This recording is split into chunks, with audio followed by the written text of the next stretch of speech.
Do you suffer from burping constantly every time you eat and it's pretty embarrassing? Are you someone who suffers from heartburn and acid reflux every single day and you actually want to get to the root of the problem as opposed to taking drugs to cover it up that never actually make you feel better and have some pretty nasty side effects? You finally want to get rid of these stomach problems so you can eat whatever you want whenever you like and reduce the anxiety that comes with having these issues every day? If you answered yes to any of these questions, then this video is for you. In this video, we will cover the #1 reason for burping, and it's not eating too quickly or opening your mouth swallowing air. We're going to talk about the top 2 reasons why if you take omeprazole, it can make this worse. And we're going to talk about how to actually fix these issues so you can get your life back and eat whatever you like without problems. And if you stay to the end, we'll share a little known trick that will help you stop burping in under 5 minutes. So the first thing that can cause burping is low acid. When you have low acid or insufficient acid to digest your food, what happens is food can sit around in your system much longer than is normal. It can slow down the digestive transit,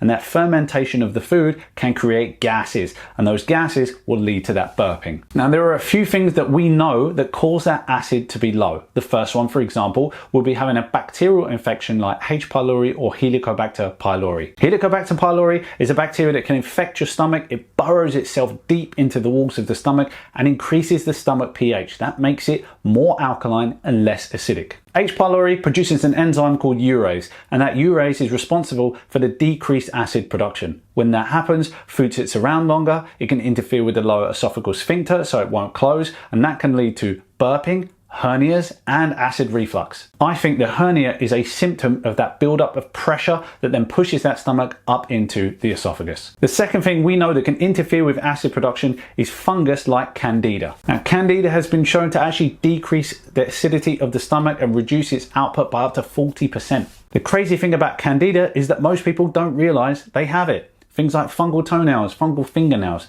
athlete's foot, dandruff, thrush. These are all signs that you have too much fungus on the inside of your body and it's starting to appear on the outside of the body. So if you're burping and you have all of those symptoms and you have acid reflux, then Candida is probably your root cause. Now, it is absolutely possible for people to have both H. pylori and Candida at the same time. I've seen many cases where we had to kill both H. pylori infection with something like Pylopurge, and we had to kill the Candida overgrowth with herbs in yeast purge at the same time in order for them to feel better, stop their reflux and get rid of that burning. Now, omeprazole can make all of these problems worse, and here's why. Now, omeprazole is designed to block the production of acid from the stomach acid secreting cells. Now, this is fantastic at temporarily improving your symptoms, but the problem is it stops the breakdown of food. And partially digested food hanging around in your digestive system is likely to ferment and create gases, causing that burping. Another problem of long-term drugs like omeprazole and other PPI medication is that you don't break down the minerals from your food properly. Long-term, this can lead deficiency in minerals that you need to make stomach acid, such as zinc, magnesium, and various different B vitamins. Finally, omeprazole also creates that low acid environment which allows bacteria and fungus to thrive, which is one of the reasons long-term use of omeprazole can create in SIBO or SIFO. Now, SIBO is small intestinal bacterial overgrowth and SIFO is small intestinal fungal overgrowth, and both have been shown to be caused by long-term use of omeprazole. Now, when your acid production is low in the stomach, all the following digestive processes slow down as well. So you get low pancreatic output of enzymes for digestion, you get low release of bile from the gallbladder to aid in fat digestion, and the more food that is not broken down properly inside your digestive system can lead to fermenting over time. And the more fermentation you get, the more gas and buildup that you create, and the more burping you will get as a side effect. Now, if you've ever watched any of my videos before, you'll know that most reflux is actually not caused by too much acid, it's caused by acid in the wrong place. And that's because of 2 main problems. The first problem is an insufficient amount of stomach acid, so what we call the lower esophageal sphincter, which keeps the acid in the stomach, doesn't close properly. The second problem is interference with that lower esophageal sphincter directly. Now, we know that both H. pylori and Candida overgrowth can cause both low stomach acid and interference with the lower esophageal sphincter. So by getting to the root of that issue, not only can you help your reflux, you can also help your burping too. If you're worried about H. pylori overgrowth and you can't seem to find it in a test because it's very tricky to find, really endoscopy is the best way to pick it up, but only if you're off your PPI medication for at least 15 days. Now, if you want to try and get rid of it and you don't want to go down the antibiotic route, you want to try some herbs first, you can try a formula called Pylopurge.